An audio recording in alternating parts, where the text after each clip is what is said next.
મિત્રો, નાના છોકરા ખાય એવા કાંઈ ન ઘટે એવા દેશી સ્ટાઇલમાં બટેટા વઘાર કર્યો છે મિત્રો. અને ભૂંગા બટેટા હારે પણ ખાઈ શકો અને આપણે શાક રોટલા સાથે પણ ખાઈ શકીએ મિત્રો. તમે જોઈ શકો છો, આ આપણો વઘાર છે.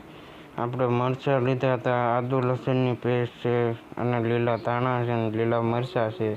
તમે જોઈ શકો છો, આપણે વઘાર સીધો એક તવીમાં કરવા મૂકી દીધો છે. સૌથી પહેલાં રાઈ જીરું વઘાણે નાખી દેવાનું. ત્યાર પછી તેને પાકી જાય, થોડું બધું ચડી જાય એટલે આપણે મીઠા લીમડાના પાન નાખી દેવાના. ત્યાર પછી લીલા મરચાંની ચટણી, આદુ લસણની પેસ્ટ નાખી દેવાની છે.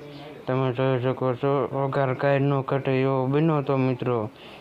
ત્યાર પછી તેને 5 થી 10 સેકન્ડ સુધી ચડવા દઈને સીધા આપણે બટાટા નાખી દેવાના. ત્યાર પછી તેને બટાટાને હાઈ ક્લાસ મિક્સ કરી દેવાના. કાયમ મિત્રો, તમે વિડીયો ક્યાંથી જોવો છો એ જરાક કોમેન્ટમાં કહેજો અમને. અને વિડીયો સારો લાગે તો એક લાઈક કરીને અમારી ચેનલને સબસ્ક્રાઈબ કરી લેજો, જેથી કરીને હું નવો આગળનો વિડીયો નાખું એ તમને જોવા મળે. મિત્રો, આવા નવા વિડીયો જોવા માટે ચેનલને સબસ્ક્રાઈબ મારી દેજો. તમે જોઈ શકો છો, હળવું બધાય બટેટાને એકદમ મિક્સ કરી નાખવાના છે. ત્યાર પછી મિત્રો, બધું મસાલો મિક્સ થઈ જાય એટલે આપણે હળદર નાખી દીધી હતી, તેને પણ મિક્સ કરી દેવાની છે. ત્યાર પછી મિત્રો, આપણે થોડું તેમાં મીઠું નાખી દેવાનું સ્વાદ અનુસાર, તમે જે રીતના ખાતા હોય એ પ્રમાણે. તમે જોઈ શકો છો, બટેટા આપણા થોડા પીડા હતા તે પાછા નાખી દીધા હતા.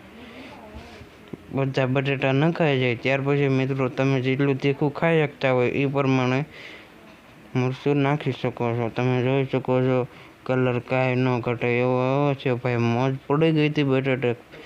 મેં તો બટેટા ભૂંગળા ખાધા હતા ભાઈ, કાંઈ ન ઘટે એવો સ્વાદ આવ્યો હતો. ત્યાર પછી તેની અંદર આપણે મસાલો નાખી દેવાનો, ચાટ મસાલો નાખી દેવાનો છે. ત્યાર પછી તે બધું મિક્સ કરી નાખીને પછી આપણે ગરમ મસાલો નાખી દેવાનો છે. તે બધું હલાવીને એકદમ મિક્સ થઈ જાય, થોડી વાર માટે રહેવા દઈને ધીમા ગેસે. પછી આપણે તેને બટેટા કમ્પ્લીટ થઈ ગયા છે. જો રસાદાર છે અને કાંઈ ન ઘટે એવા બન્યા હતા. અને સૂકી ભાજી પણ